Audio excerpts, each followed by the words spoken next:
Welcome YouTube commenters as well. Um, right below is our book it's a book that I had when I was a kid called Disney Storybook Collection. And we can basically read different sections together. Welcome Penny, welcome S to the live stream. I'm glad you could join us tonight. The first thing that we'll be doing today is reading one or two books from this little thing right here. Disney's Storybook Collection. I hope your day has been going pretty well so far. My day has been doing pretty well. Welcome, Boy You. I'm glad you could join us for tonight's live stream. Let's see. I'm going to open this book here. Our first story is Snow White and the Seven Dwarfs. And let us begin reading the first page. Alright. Long ago, in a faraway place, there lived a lovely princess named Snow White. Her hair was black as coal, her lips red as rose, and her skin white as snow. Snow White's stepmother, the queen, was very cruel. Welcome to the live stream. I'm glad you could join us tonight. We are starting off with a reading inside our book here. So, let me just flip this around. Right, let me just flip this down here.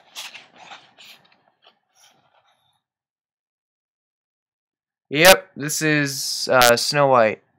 She hated anyone who was more beautiful than her. The queen treated Snow White like a servant.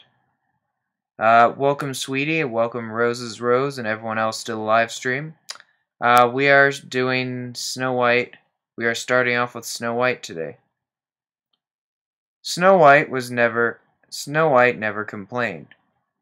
She was obedient and hard-working, but she dreamed of a handsome prince who would take her away to his castle. One day, while drawing water from the well, a handsome stranger did appear, charmed by Snow White's singing. But Snow White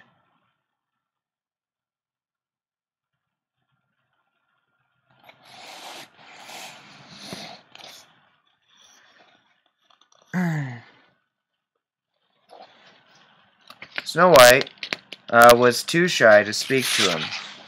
Inside the castle, the queen asked her mirror, Mirror on the wall, who is the fairest one of all? Every day the mirror had the same reply. You are the fairest, he told the queen. And the queen was content for another day. But as Snow White grew older, she also grew more beautiful.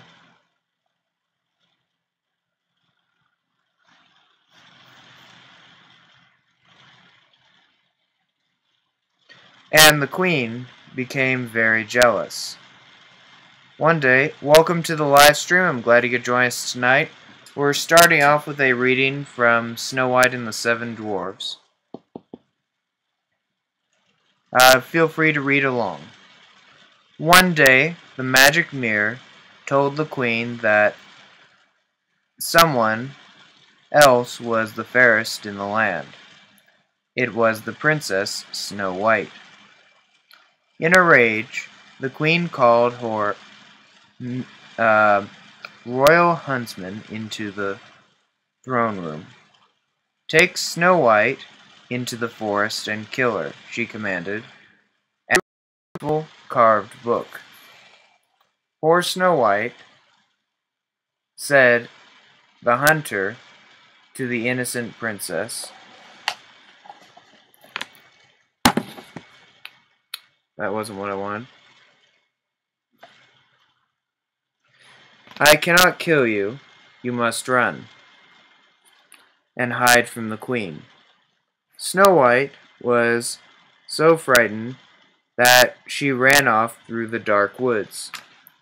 At last, she came to a cottage. Who lives here?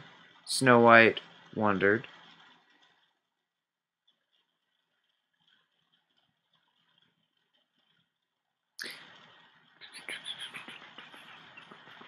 Welcome Amanda Chang to the live stream. We are starting off tonight's live stream with a quick reading from Snow White and the Seven Dwarfs. Then she heard voices singing in the distance. The 7 dwarfs who lived in the cottage were coming home from a hard day at work in the diamond mine. Welcome 12A to the live stream. Feel free to ask any questions or comments or read along in our book tonight. It is up to you to basically do what you please. So, and to... Alright. The dwarves introduce themselves. Their names: Sleepy, Grumpy, Happy, Doc, Dopey, Sneezy, and Bashful. They invited Snow White to share their supper.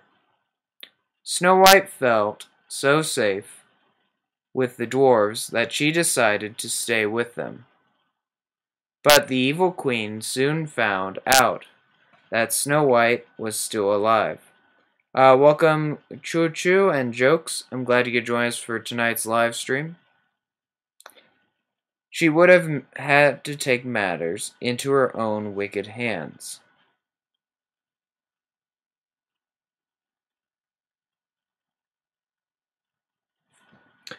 Feel free to read along, Fancy and Jason Howell. We are reading Snow White and the Seven Dwarfs in what is called Disney's Storybook Collection. So, yeah, go ahead and feel free to read along. She fled to the dungeon beneath the castle. There, the queen mixed a potion that would change her into an old hag.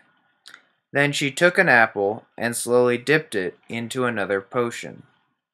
One bite of this poisoned apple, and Snow White will close her eyes. Welcome to the live stream. I'm glad you could join us tonight. Feel free to read along in our book. And that's all I have to say right now. Feel free to read along in Snow White and the Seven Dwarfs. If you have any questions or comments about any of the words in this book, feel free to post them in the comments section below. Forever, she cackled. The old woman appeared at Snow White's window. Hello, dearie, she said. Taste one of my delicious apples. It's apple pies that make men folks' mouths water. Pies made from apples like these. Then she held the poisoned apple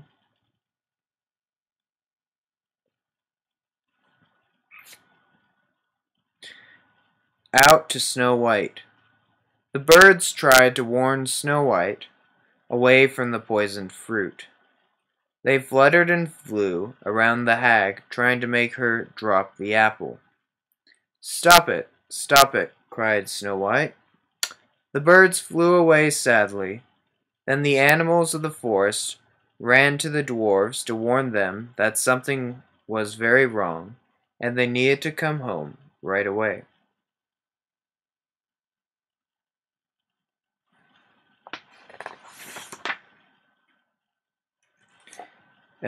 Shoot. There were a couple pages missing. Give me 2 seconds. We'll just read it this way.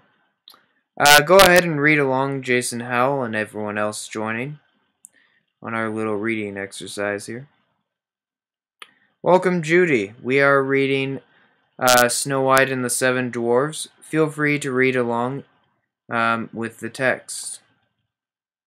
The 7 dwarves raced to the cottage and found the old woman trying to sneak away and Snow White lying lifeless on the floor. The dwarves chased the hag into the forest. A storm began to blow as the evil woman ran away. Suddenly, she came to the edge of a steep, rocky cliff. Yeah, this is Disney. This is a fictional work. Welcome, Xiao, to the live stream. I'm glad you could join us tonight. Feel free to read along. First, she tried to move a huge rock so it would roll down on top of the poor dwarves to crush them. "Look out!" cried Grumpy to the others. At that moment, lightning struck. Welcome back, sweetie. I'm glad you could join us for the live stream. The queen lost her balance and fell to her doom. The sad little dwarves built a bed of gold and glass for their beloved Snow White. They kept watch over her day and night.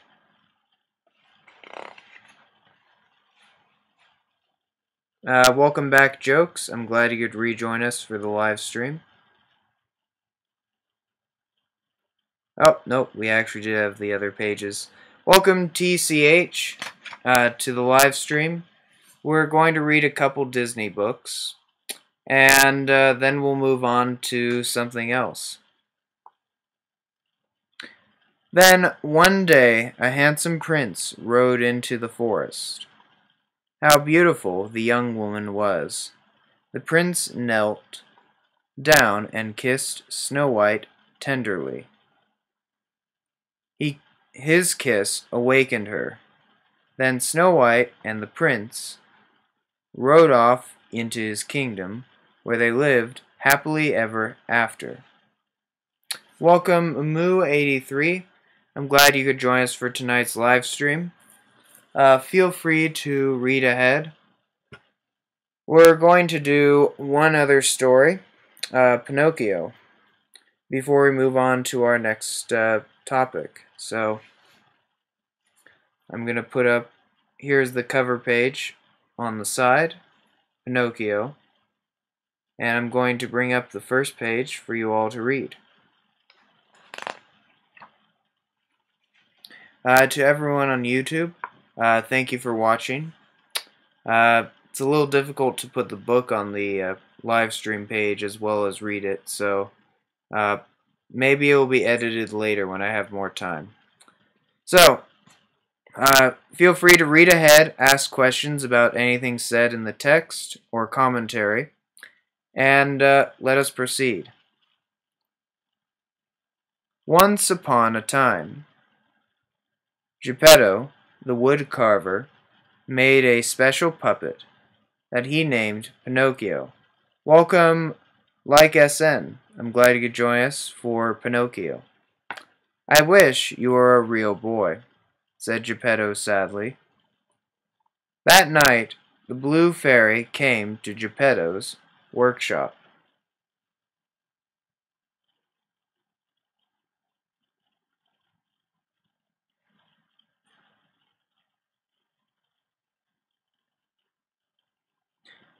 Feel free to read ahead. Good Geppetto, she said, you have made others so happy. You deserve. Welcome, Bear007.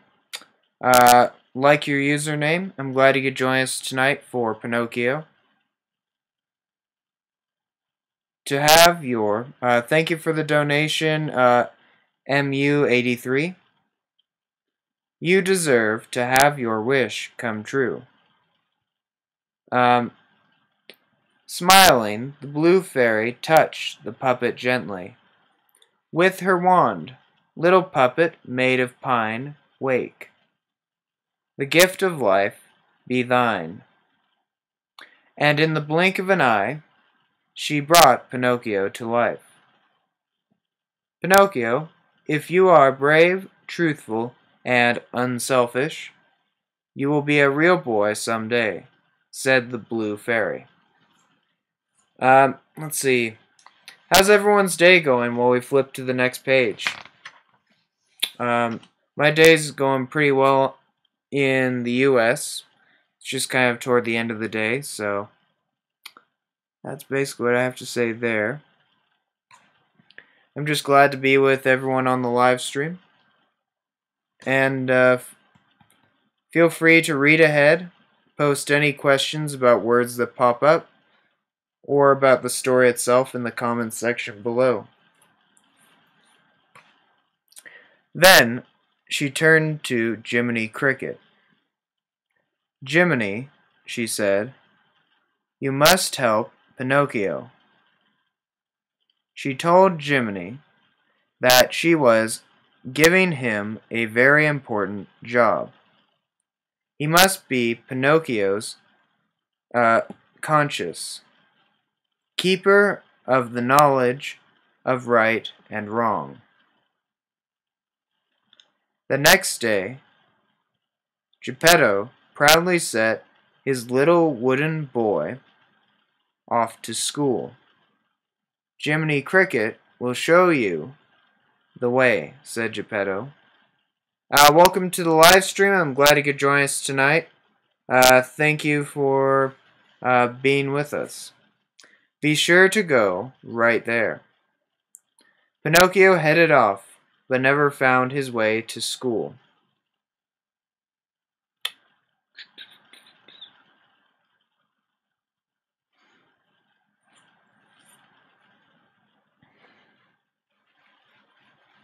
So he went away with Stromboli, an evil puppeteer, who promised to make him famous. That night, Pinocchio had great fun as he danced on the stage, but afterward Stromboli locked him in a cage, so he could never escape. The Blue Fairy appeared and asked Pinocchio why he... Welcome Susan Lau to the live stream. I'm glad you could join us tonight for a quick reading of Pinocchio. We'll be going on to other topics afterward, but we're starting with a couple Disney tales. Welcome Supergirl.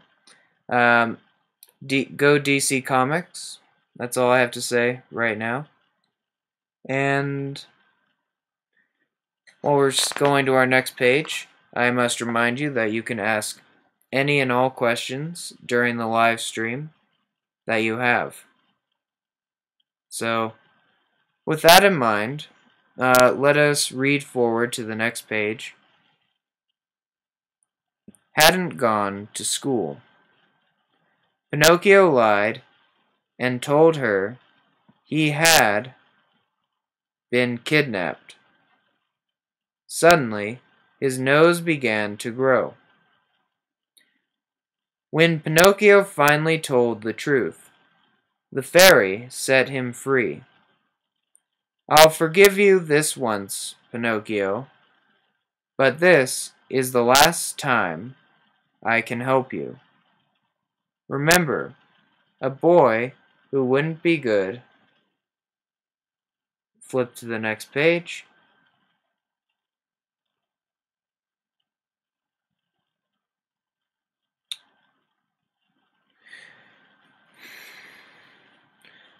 Might just as well be made of wood. The next day, Pinocchio met a man who drove a stagecoach pulled by a team of sad little donkeys. Come with us to Pleasure Island, said the coachman. The stagecoach was full of noisy boys. They were laughing and talking all at once. Pinocchio thought it looked like fun. This is the warmest phone ever. Don't go, Pinocchio, cried Jiminy Cricket. But still Pinocchio climbed aboard, ready for adventure.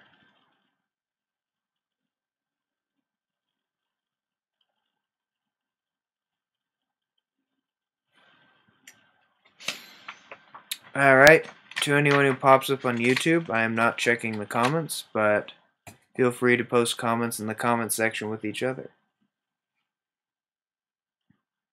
On Pleasure Island, Pinocchio and the other boys ran wild, thank you for the donation, and stuffed themselves with sweets.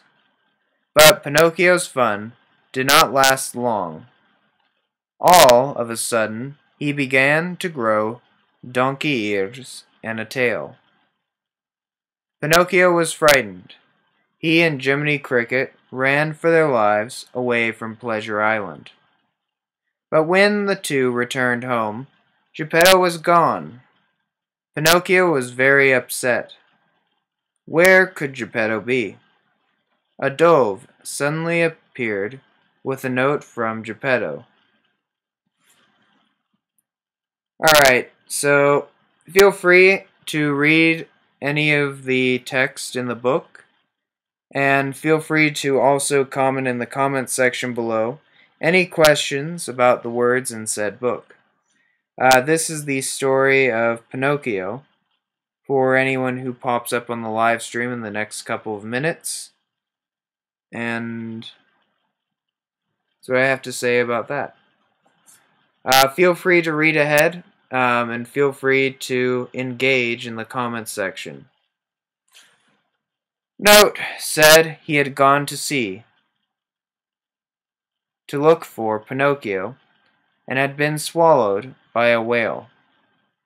Pinocchio set off at once to find Monstro, the whale, and save his father. And indeed, Pinocchio found Geppetto in the belly of the great whale. Geppetto was thrilled to see his little puppet. But how were they ever going to get out?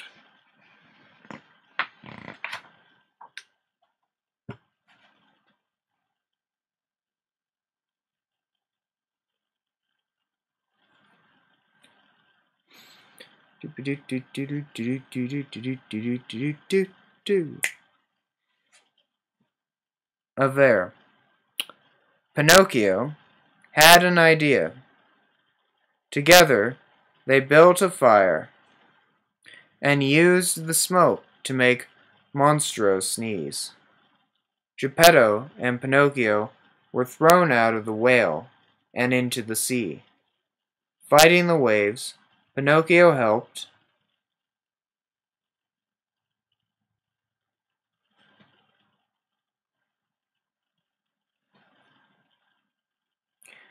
get his father to shore safe and sound. But there was Pinocchio lying face down in the water. Geppetto scooped Pinocchio up in his arms and carried him home. Geppetto lay Pinocchio on his bed and knelt by his side. "Little Pinocchio, you risked your life to save me," he sobbed. Suddenly, the blue fairy appeared once more, waving.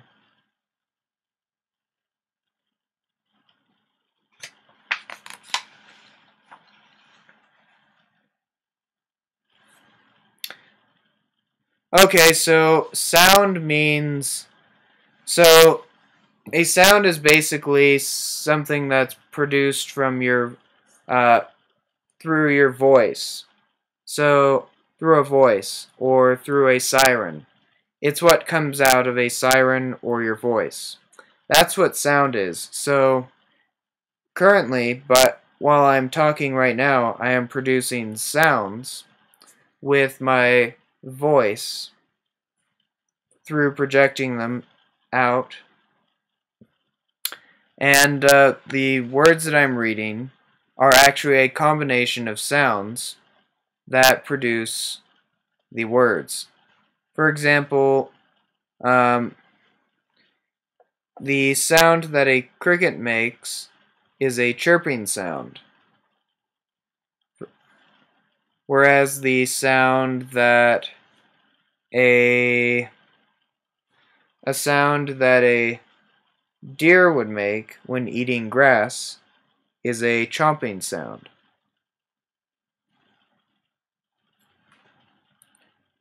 If anyone has any other questions or comments about what we are reading or the stories, or any of the words or vocabulary, feel free to post them in the comments below. Her magic wand over Pinocchio, she said. Now you have proven yourself brave, truthful, and unselfish. Today you will become a real boy. Awake, Pinocchio, awake. Welcome back to the live stream. I'm glad you could rejoin us tonight. Jiminy Cricket watched as his friend came to life. Their troubles were over, and Jiminy's job was done. And at last, Geppetto's wish for a real son had come true. Alright, so that is the first part of our live stream for tonight. We basically read through these. We read in the Disney Storybook Collection the stories of Pinocchio and the story of Snow White and the Seven Dwarfs. Now, the next section that we'll be going into is a section in the World War I book. I will be posting the translations to said World War I book after the live stream. But, for the time being, I will bring it out. Actually, did not get the text in time for that. We will actually be going in the Atlas of the Ancient World for our next section in this live stream tonight. Welcome, Gloria. I think I will do okay. I've just had a small thing in my throat that I just had to get out. That's all. So, one of the first books that I did for a live stream on this site, a month and a half ago, is Atlas of the Ancient World. Yesterday, we went back and reviewed said book, specifically the section in Ancient Egypt. For tonight, we will go back and look at another section in this book. So, we will look at a picture section and use said section for a quick little lesson and snippet. If anyone has any questions or comments, feel free to state them in the comments section below. I'm just flipping through the pages right now and finding a good section to go to. So, let's see.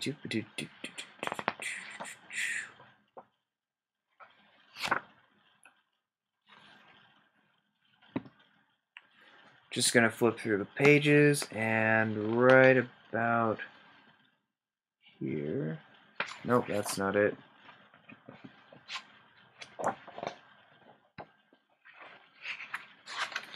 Let's see. If anyone has any Q&A right now, go ahead and state it below in the comment section. Just flipping through the books, trying to find a decent spot. I think we'll go with Roman Empire today. So everyone on YouTube as well, feel free to comment about the Roman Empire. So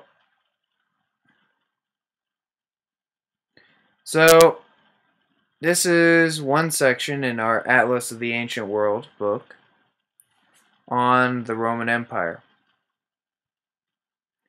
Now, the Roman Empire is actually one of the longest lasting civilizations in history. Of course, there were different phrases for different time periods for the Roman Empire.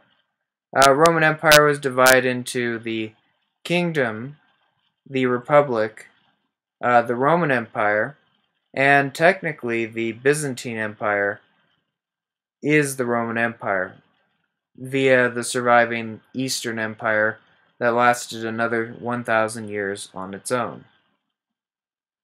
So, that's basically what the Eastern Empire is. It's hard to see the chats if it's down that way. Alright, so Imperial Roman history it's kind of weird. No one really knows when Roman history first began, but the stories behind the Roman Empire, we could basically say, probably began with the story of Romulus and Remus. Uh, if that's correctly pronounced. But Romulus and Remus were two brothers on the Italian peninsula, so said by the story. And these two brothers were basically abandoned when they were infants in the wild. Now, in the wild, they so happen to be picked up by a couple wolves, specifically a nurturing mother wolf that basically breastfed them and so forth, keeping them alive until they were adults. Now, by a certain point, Romulus and Remus would come upon the site that is Rome, according to this legend, and I believe that Romulus actually killed Remus on the place of said city. Well, indeed, have a rest, and I hope you can come back later. We have 30 more minutes of the live stream, so... Anyway, so I think Romulus killed Remus on the site that is Rome today. Hello, I'm glad you could join us for tonight's live stream, and we're currently discussing a little bit about the origin story of the Roman Empire, at least the mythos behind it. So, if you have any questions, comments, or concerns, go ahead and post them below. How is everyone's day going? My day is going pretty well. Welcome, young sister. So, I'll flip around my face for 1 second, and boom. Ta-da! So, the story of Romulus and Remus, then, is basically the mythical story that Romans considered their foundation. Another fact was added in as Roman historians added in more to the story as Rome became a more developed country. For example, later on, it would be stated that Romulus and Remus's parents came from the ancient city of Troy.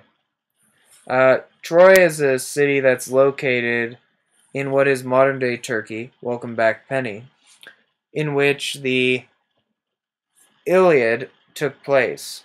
The Iliad was the 10 years war between the cities of ancient Athens, like pre-Athens Athens, and what is Troy. And it was said that after the fall of Troy, one or two of its city founders sailed over to the Italian peninsula and basically either lost his sons or helped found what is the city of Rome. It's not really clear which story is most true to this account. But what is true is that Romulus and Remus basically fought against each other, and Romulus ended up being the winner. Therefore, the city of Rome is named Rome after Romulus. There were 7 ancient kings in Roman history. Welcome to the live stream. I'm glad you could join us tonight. Within Roman history, there were 7 kings. 7 kings prior to the Roman Republic. And most historians only consider the Etruscan kings kings of Rome. The Etruscans were a local tribe, a fairly powerful local tribe/kingdom in the Roman Peninsula that dominated the areas around Rome. And the Etruscans were military power in Rome until a revolt occurred in Rome, in which the citizens of Rome actually gained their independence and started conquering the Etruscans. Uh, when the Etruscan kings were no longer ruling Rome, that began the period known as the Roman Republic. The Roman Republic would last from the Declaration of Augustus would last from the Republic would last basically from the end of the last Etruscan king to the beginning of the rule of Caesar Augustus over the entirety of Rome. So that's basically that's the length at which the Roman Republic had existed.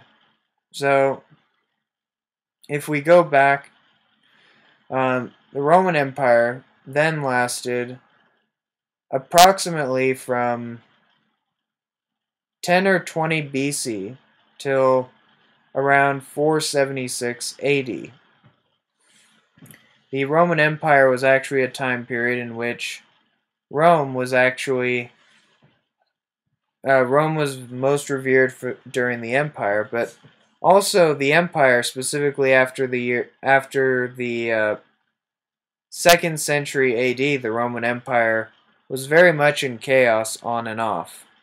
In the 3rd century, in the 200s, there was a huge crisis within the borders of Rome that nearly destroyed it until certain reforms were made. And then you have in the late 300s to the 400s a various number of invaders from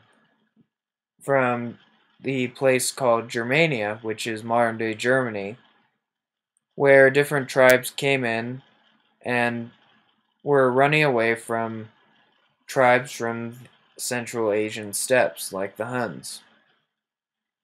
Mass migration basically was occurring into Roman territory. And this eventually is one of the reasons why at least Western Rome ended up collapsing, because of the way that these invasions ended up turning out. Welcome, Aaron Tupaz. I'm glad you could join us for tonight's live stream. Currently, I'm just randomly discussing facts and pieces of the Roman Empire. If you have anything to contribute to the conversation, feel free to post them in the comments section below. That's all I would have to say about that. So, let's see. The Roman Empire, one of the advantages the Roman Empire had was the fact that many of its soldiers held not just military discipline, but a lot of the Roman soldiers also incorporated more advanced military technologies than many of their neighbors. And Roman soldiers were also very much determined compared to other places. If you were a Roman, you were very patient, especially going. Basically, Romans were very patient in the Republic and throughout most of the Roman Empire when it came to military issues or domestic issues. Romans were patient. For example, let's see. Julius Caesar Julius Caesar led an invasion into what is today England. And while the campaign in England was not really worthwhile in the long term, the campaign in England, the 2 campaigns he did in England, were useful for eventually promoting the idea that the Romans should go and settle bits and pieces of England. Different emperors later on would try out that campaign. Welcome F9F and everyone else to the live stream that joined. I hope you guys enjoy your time here. We're just discussing random facts about the Roman Empire. If you have any comments, questions, or concerns, feel free to post them below. Otherwise, I'm just going to generally rant for the time being. So, we can actually flip back to the map real quick. Roman Empire at its height was during the year 117 AD. The Roman Empire held on to what is today England, Wales, which they called Britannia. They held on to Gaul / the Netherlands over here, modern day France. They also held on to much of what is Hispania. Welcome Mamama Tijan to the live stream. I'm glad you could join us tonight. They held on to much of Hispania here and there. The Roman Empire also held on to a certain amount of North Africa, leading up to over here where the Atlas Mountains are in Morocco, and to where the deserts started coming up throughout the rest of Africa. Let's see. Probably the most vital. The Roman Empire also stretched its borders out across southern Germany and into what is modern-day Romania, what was back then called Dacia. Held on to what is modern Turkey, and they held on to Syria, Palestine. They ended up calling the region Palestine rather than any other name because they ended up calling the region Palestine, and that's where we get the name Palestine for parts of the region in and around Jerusalem. Welcome, Kevy, to the live stream. I'm glad you could join us tonight. We're just doing a general rant on and about the Roman Empire. If you have any questions, comments, or concerns, feel free to post them below. Now, one of the most vital sections of the Roman Empire, and later the Byzantine Empire, would be Egypt, as would be in the Mediterranean world, because Egypt could plant crops about 3 times a year. You could get 3 times the amount of food in Egypt that you could get anywhere else. Welcome, M.A. Matt. I'm glad you could join us tonight. You could plant 3 times the amount of crops in Egypt that you could plant anywhere else within the Roman Empire. So, actually, one of the consequences of Rome expanding beyond Italy was kind of a sense that the Mediterranean Sea became one global market, one unified global market owned or influenced by the rulers in Rome. Now, for example, prior to Roman expansion into places like Egypt, farming and agriculture happened almost exclusively everywhere. But by the time, by the later empire, the city of Rome had been importing much of its grains from the granaries in and around the Nile River in Egypt, with shipping grain to places like Rome or Byzantium. And then specific places, let's see, other random facts. Welcome to the live stream. I'm glad you could join us tonight for this random rant on the Roman Empire. Let's see, other things. The Let's see other facts. So Britain gets its name from the Latin phrase Britannia, and Britannia originally referenced this entire region right here. Britannia means land of tin.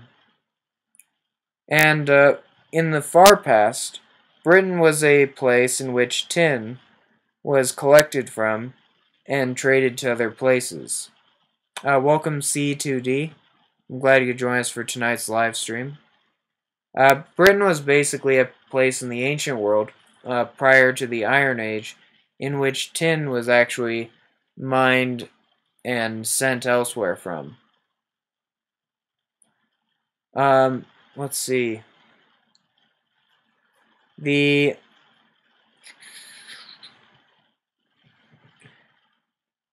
other facts about the Roman Empire. Hibernia, the names Hibernia and Caledonia reference the names of certain specific tribes in the regions rather than the regions themselves. And yet a lot of people, the Romans actually kind of reference a certain tribe as well as the region as one thing. So there is a tribe called the Caledonians that the Romans called the Caledonians, and they also labeled the region Caledonia. The Roman Empire, when it faced new frontiers, usually liked to label things.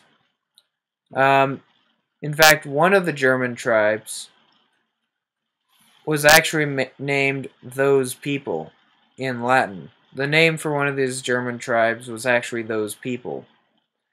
And it was a German tribe that existed kind of on the Rhine River.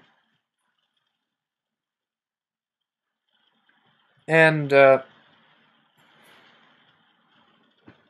Romans mostly just grouped together a random group of people to create that name, because some of the tribes here and there were not as well organized as the Roman government and Roman population were. It's true that many of these places had gone through their Iron Ages and were producing certain goods, certain crafts and goods, but they were not as technologically advanced as the Roman Empire to their southern border, in many variations. Now, the one thing that tribes in Germania did advance in was eventually warfare. You see, with the Roman Empire aging, especially after the 200s, they started recruiting more mercenaries into their military.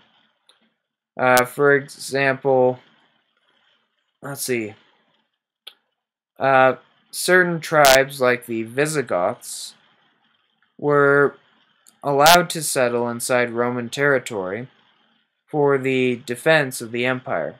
They would defend the borders of the empire for protection from the empire. Welcome RJF. I'm glad you could join us tonight for the live stream.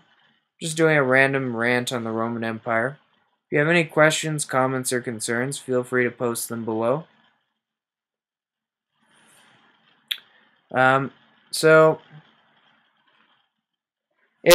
The protections that some of the tribes were doing when they came into Roman territory ended up backfiring on Rome, because those tribes ended up running toward Rome rather than defending Rome in various situations against tribes like the Huns from Central Asia.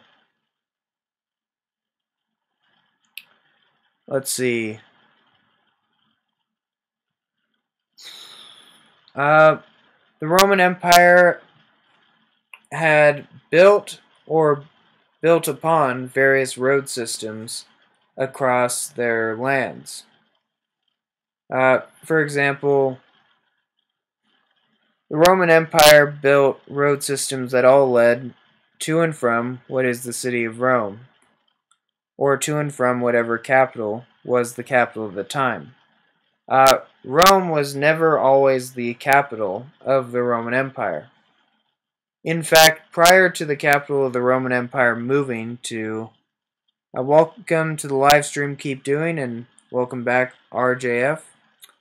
Prior to the Roman Empire moving its capital to Constantinople, the capital of the Roman Empire was actually closer to modern-day Milan, or kind of somewhere up here toward the Alps, was the capital of the Roman Empire for much of its time in the late Empire, because Rome, as a city, was too safely snuggled away from the frontier to be a place where you could govern from. So it was very important specifically, especially back then when you don't have aircraft or anything, to put your capital city as close to the frontier as you can. Because by doing that, by putting your capital next to the frontier, you can more easily govern your frontier provinces. And especially during the late Empire, when the border was no longer at the Alps, but all the way up at the Rhine River. The Rhine River up here. Romans had to move their capital up toward what is the city of Milan, over here. Let's see, random fact. Many of the river systems in Europe are actually originally from Celtic origins. For example, the Rhine River, which stretches from here all the way out to here, is actually not a Roman name or a German name or a French name or any other name, but instead it's a name from the Celtic tribes in the area. Let's see. And that's basically what you can say about that. A lot of the rivers' names were named by the Celtic tribes, and the Romans adapted those names into their uses. Especially out in Central and Western Europe. Let's see.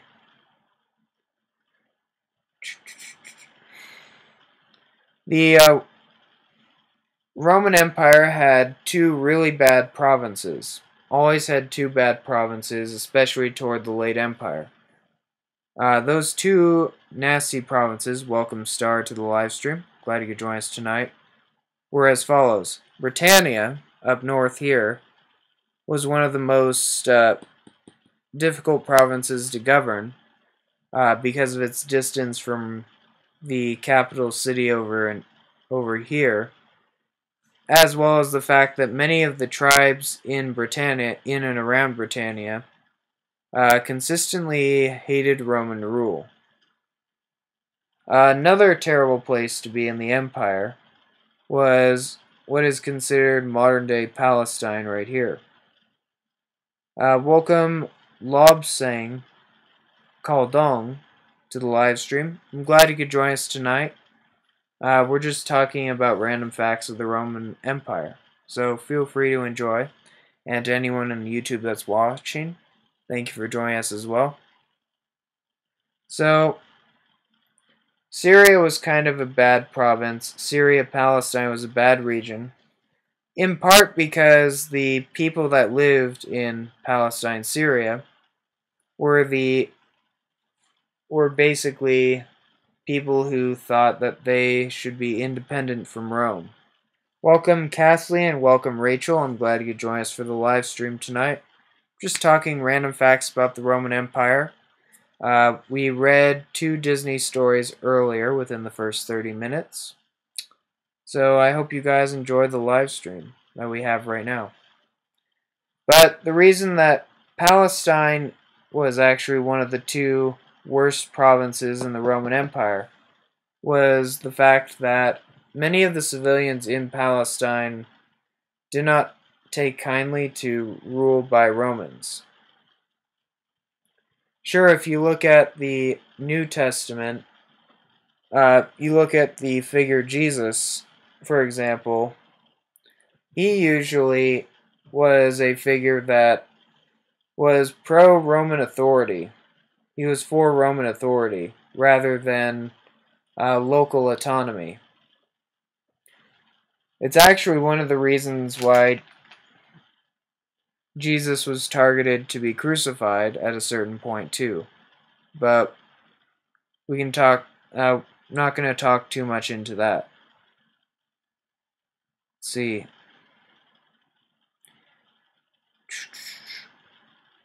A region outside the empire, inside the empire, that was significant in global politics for the Roman Empire, was the Kingdom of Armenia, which existed out here. Armenia was a small state in between what was the Parthian/Persian empires and the Roman Empire. Now, the Armenians out here usually like to side with the Roman Empire on many occasions. But because of a certain tactical blunder later on, the Armenians out here ended up siding more with the Parthians or Persians to the east. And Armenia is one of those big small kingdoms in the ancient world that exists as a predominant force in the area, but it is also a kingdom that was puppeteered by its two bigger neighboring states, the Roman Empire and the current Persian Empire. When talking about the Persian Empire, most people think Darius II, but when you're talking about Persia in general, it's made up of various dynasties. And the dynasties led by Darius II. Welcome back to the live stream, sweetie. I'm glad you could rejoin us. But the Parthians and other Persian empires would influence Armenia, and the influence of Armenia would give either Rome or the Persians more or less power in the Caucasus region, the southern Caucasus region in the Middle East. So, we're on the last 6 minutes of our live stream. So, if anyone has any questions, comments, or concerns, feel free to post them now. My face is up here right now, so got a piece of black licorice if anyone wants to join me. I'm just going to chew up for a second. So,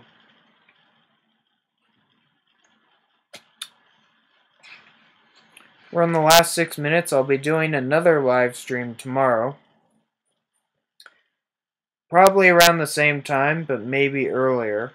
Back to the earlier time, toward 10 a.m., but I'm not sure yet.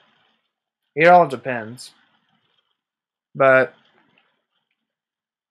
all depends on what ends up happening and when I get the ball rolling on actually putting stuff out. For tomorrow's live stream, we'll be covering another 2 stories in the Disney Storybook. And we will also be doing 1 or 2 other things, like maybe talking about the Roman Empire, maybe about World War I, maybe about a topic on philosophy right afterward. Welcome, BB5. Glad you could join us for the last 5 minutes. I'm just talking about tomorrow's agenda, which includes 2 stories from 2 stories from the Disney's Storybook Collection, of which we will probably start with Bambi tomorrow.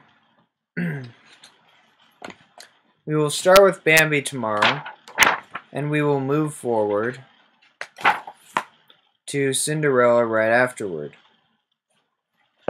Then we will cover a random historical topic, and you guys can basically be open to reading the material in the storybook while we cover whatever topic happens in the second half.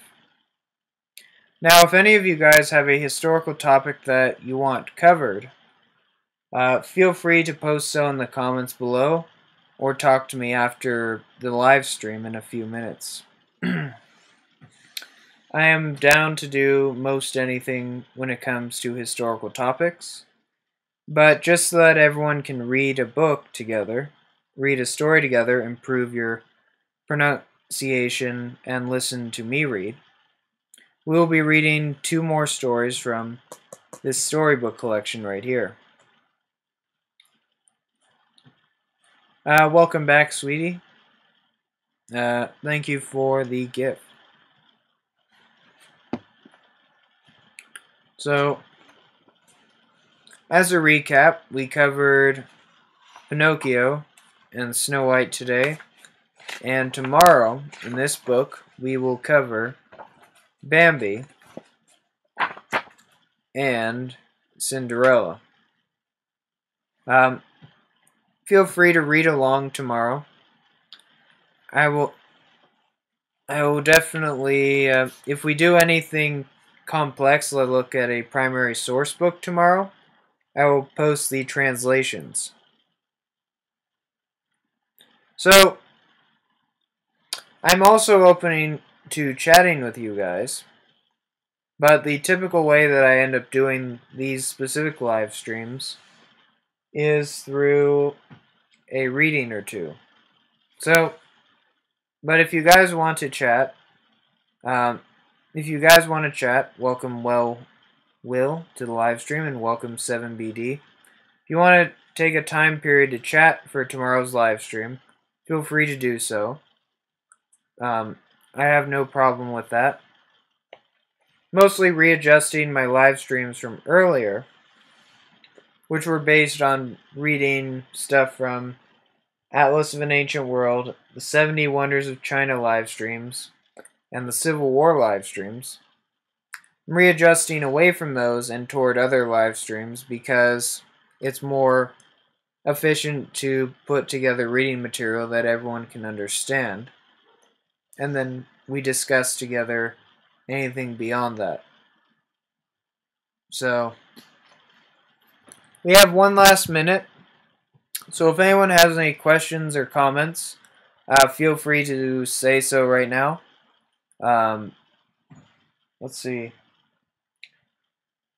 Currently, it is 11:59 p.m. on my end of the world, and you guys, it is getting close to 3 p.m. Yeah, 3 p.m. on your end of the world. So, I'll be up another hour or two, open for phone calls between myself and you guys. And I can basically do a reading or conversation with anyone who wants to. So we have now hit overtime, and I wish you all a good night. And if you want to chat with me after the live stream, feel free to call.